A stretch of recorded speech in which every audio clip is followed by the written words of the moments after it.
Hey designer, you're listening to episode 74. You might have heard of ROI or return on investment, and today we're going to take a totally different approach to this business term, and I'm calling it return on energy. This concept is going to help you cut through the mental clutter, take efficient action, and also know when you shouldn't be taking action at all. Welcome to the Interior Design Business CEO, the only show for designers who are ready to confidently run and grow their businesses without the stress and anxiety. If you're ready to develop a bigger vision for your interior design business, free up your time, and streamline your days for productivity and profit, you're in the right place. I'm Desi Cresswell, an award-winning interior designer and certified life and business coach. I help interior designers just like you stop feeling overwhelmed so they can build profitable businesses they love to run. Are you ready to confidently lead your business, clients, and projects? Let's go. Hello, designer. Welcome back to the podcast. I hope you are having an amazing day. Whatever day this is, you are listening to it. It's actually quite early for me to be recording a podcast this morning, but I felt like now was the time to do it. So here we are. I'm at my desk and I actually have a brand new candle, which I'm pretty excited about. I went to this local shop. It's called Foxwell, and purchased a birthday gift for a friend, and then picked up a little something for myself too. If you've never heard of Illume, it is an awesome candle company. It started out of the Minnesota area where I live, and the one that I got, it just smells so amazing, and it's really beautiful. I didn't realize this when I opened it, or until I opened it, but it's got a black glass container, or like the jar that it's poured in, and then the candle is actually black as well. I've never seen that before, but it looks really cool. So anyways, that's a little picture of what I'm doing here with my coffee and talking to you.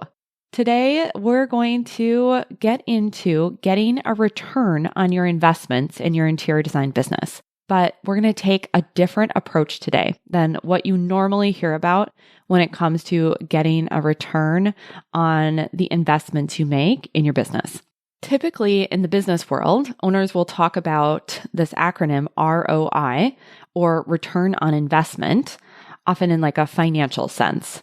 And looking at investments in your interior design business in relation to the return they could provide is generally a wise business practice. You want to aim to make investments that put you ahead of where you started, whether that's in the immediate future or when you look at how that investment will play out or compound in future success or future returns.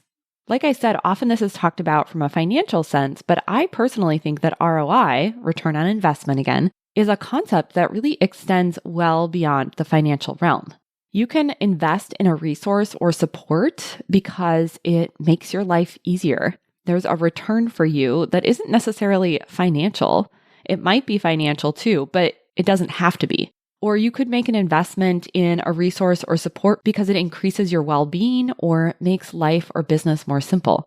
There's lots of reasons or ways that you could get a return on something. And as I was thinking about this, I was thinking it's really about yes, getting a return on your financial investments, but it's also about getting a return on your energy. And so today I want to present to you that ROE, return on energy, is the new ROI. And it's not that we're, again, throwing out ROI. It's just that I want you to think about it in a totally new way. This is a way that I believe is really going to serve you not only in your business, but in your life too. When you start to think about the idea of return on energy, I encourage you to think about the energy as effort, whether that's your mental output or the physical actions you're taking. I like to think of myself as maybe having endless energy, and maybe you like to pretend that that is true for you as well, right? I can be really focused during my work hours and get a lot done.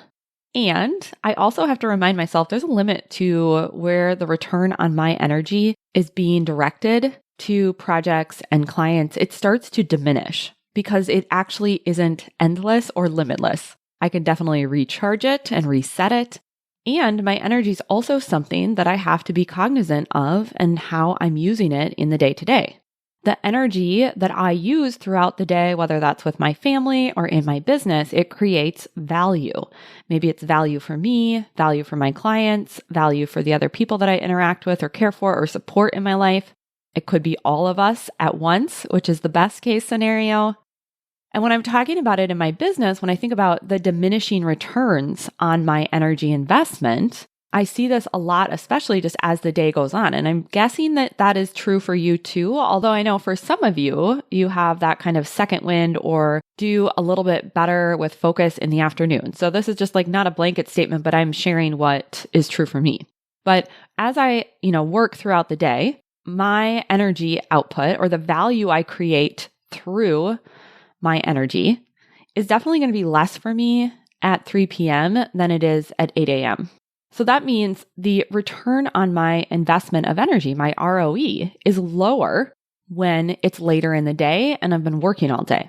I'm less focused and sharp. So the energy I invest for me personally, again, this might be different for you, but think about it, how it applies to you, produces less value and less results in the afternoon than in the morning. So that's a lower ROE for me.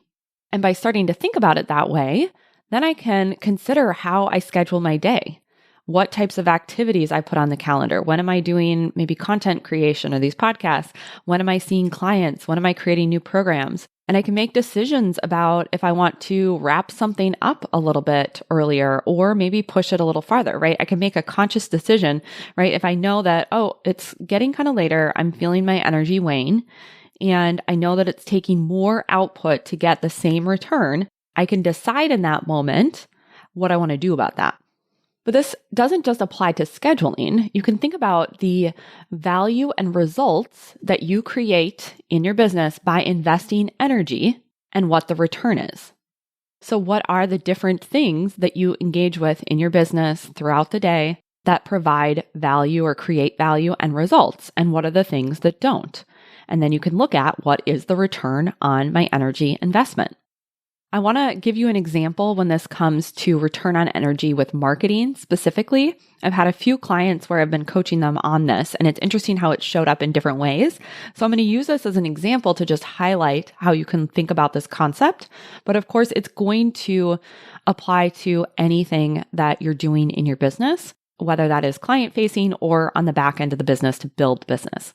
One of the clients I was talking to about marketing was mentioning that their firm had stopped posting their weekly blog because they weren't seeing the value or the return of allocating resources to this strategy. In this case, they were testing the blog as a way to increase findability online to get more ideal clients on their site and to inquire about their project. The end result being signing ideal clients and working with them, establishing that relationship, and having a great project to add to their portfolio. The blog definitely required energy. It required her team members' time and energy, her own energy to oversee the content and think about the overall plan for that content. And it also required a financial resource, which is really just another form of energy in your business. We use our energy and effort as the human in the business to create value for our clients. And in return, we use the financial resources that come through those services to then put more energy into our business, whether that's hiring a team or a PR agency, or maybe building out a system or having someone else build that system out for us, or paying overhead in an office space. These are all different types of investments. For that particular client, the return on energy wasn't producing the value or results in the business that she wanted it to. And so the ROE was low. And so as she's thinking about allocating energy or resources, she had to think about what is going to be the best ROE for our office and for our firm. It wasn't the blog at this point. We can contrast this, though, to another client of mine where blogging provided a great return on her energy. She found it brought in quite a few clients into her business. She really enjoyed creating the content, and it actually gave her energy as the human running the business. And it also brought in the energy of revenue to her business. So it was a net positive ROE. The last angle I'll share on this is another client that I was coaching on getting her email newsletter up and running. She was getting really frustrated by how the images were looking in the layout she had chosen. And the feeling of frustration that would build as she try and work on this is definitely a use of energy. And it's probably not one that you're going to get a good return on. It was a negative return on investment. The frustration was not providing value or results on the back end.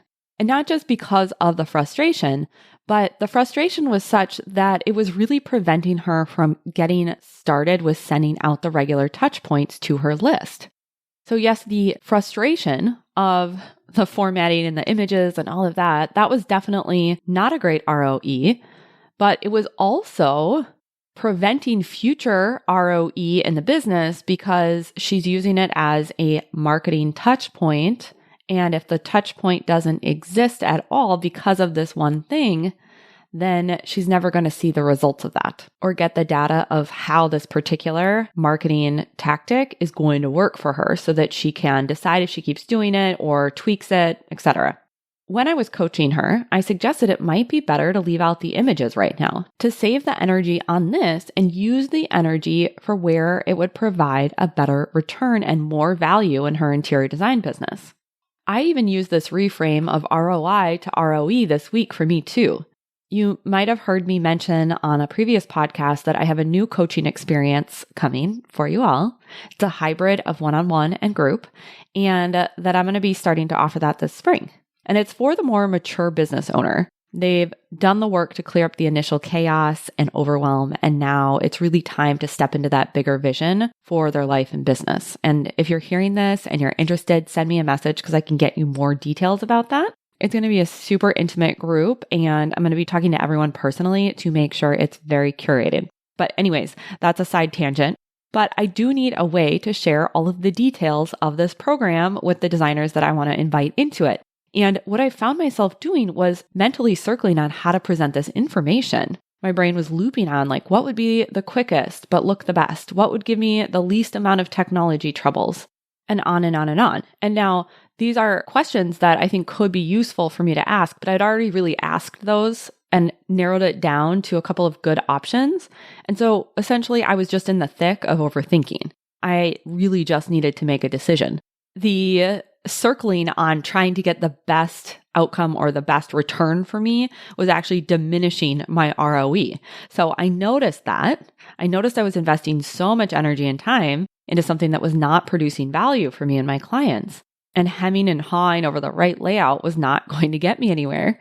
It was going to prevent me from creating a result in my own business of that finished landing page. And then it's going to prevent me from getting it out and sharing it with people to create more of an ROE.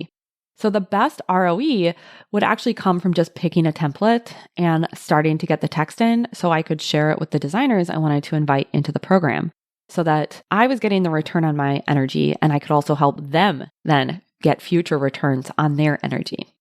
Lastly, I'll share that you can also think about this concept of ROE just in the day-to-day mundane sort of like habits we pick up or behavior cycles we get into. Maybe like you find yourself shuffling things around in your office, or maybe repeatedly deciding to give something a major overhaul on a whim, or procrastinating or looping on worries. That's a good time to think about ROE. Often these types of actions masquerade as useful and productive, or even being responsible, right? Some of that worry, but often the worry is just the looping, not actually problem solving. So that's an opportunity to pause and check in and ask yourself, is the energy invested worth the return? That's what I encourage you to focus on this week. What energy investments are you making in your interior design business? And do you like the returns? You can ask yourself, is the energy, mental or physical, that I'm investing going to give me a good return? And if not, what do I want to do about it? Because you get to decide as the designer CEO. Before we sign off, I do want to remind you that one of the greatest returns on energy in your business is planning. Does planning take some time and effort? Absolutely. I can't deny that. And I also have to ask then, will it make everything easier, more efficient, and ensure you consistently make progress towards your goals? Yes, 100%. I feel very strongly that you do not have enough energy to not invest the energy in creating a plan of action in your business, whether that is on a daily basis, yearly basis, quarterly basis, whatever it is. Because the day-to-day of running an interior design business gets busy. You're going to get to the end of the day and you're tired, you have a million emails, and it's easier to get lost in your inbox than take strategic, focused action. That is, unless you have a plan. Planning makes it easy, the way that I teach it, to insert moments of progress into what you already have going on. And that's why I'm offering a very, very limited number of coaching intensives this April. In your one-on-one 90-minute coaching intensive, we are going to plan out your next 90 days so that you know what you're doing, what you're not doing, and how you're going to do it so that you can optimize your return on your energy.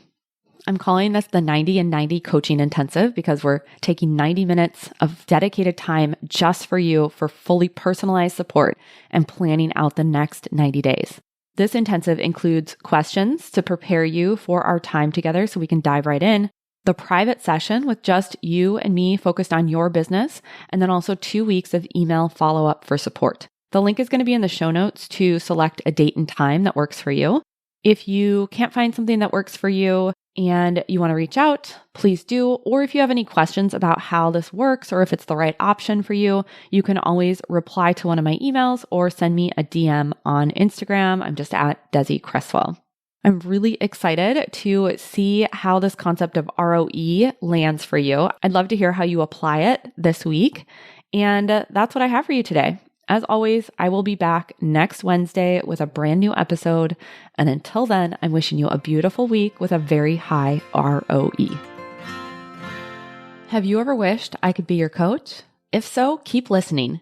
For a limited time, when you leave a rating and review for the podcast, you'll be entered to win a one-on-one coaching session with me. I can answer your questions and coach you on your unique challenges. All you have to do is scroll down to the bottom of your podcast app, tap the 5 stars, and leave a review. Tell me your favorite episode, why you look forward to listening every week, or why another designer needs to check out the show.